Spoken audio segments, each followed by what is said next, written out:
Now sit back and enjoy the movie. Ang kwento ay umiikot sa buhay ng isang dating Korean arm wrestler na may pangalang Mark. Kasalukuyan siyang nagtatrabaho bilang bouncer sa isang club sa Amerika. Isang gabi, nilapitan siya ng dating kasamahan na si Kim at pinilit siyang lumaban sa isang arm wrestling match. Hindi si Mark interesado ngunit hindi sumuko si Kim at napapayag din siya sa huli. Pumunta sila sa kabilang panig ng club kung saan ang mga tao ay masayang tumataya sa laban. Ang lalaking makakalaban ni Mark ay hindi pa natatalo sa buong gabi dahilan para maging dehado siya sa laban. Walang gustong pumusta sa kagaya niya at naging bentahe ito ni Kim.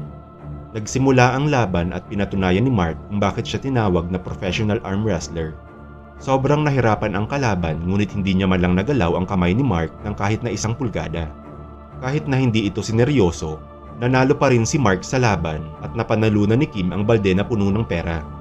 Nagkaroon ng pagtatalo nang hindi tinanggap ng lalaki ang kanyang pagkatalo. Sinuntok niya si Kim at naging sanhi ito ng away sa pagitan ni Mark at maraming mga customer. Dahil sa kaguluhan, natanggal si Mark sa trabaho. Pagkatapos ng 1 linggo, nakakuha siya ng panibagong trabaho bilang security guard sa isang grocery store. Nagkaroon siya ng desenteng pamumuhay at nakontento na sa buhay maliban sa lagi niyang namimiss na makauwi sa Korea.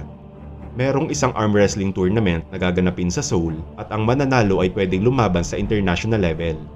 Tinitigan ni Mark ang kanyang mga lumang medalya bago nagpa siyang gawin ang panibagong hamon sa kanyang buhay.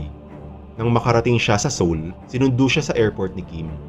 Pumunta sila sa isang restaurant at nag-usap tungkol sa kanilang gagawing plano. Gusto ni Kim na maging manager ni Mark at siya na rin ang bahala sa pakikipag-usap sa mga promoter.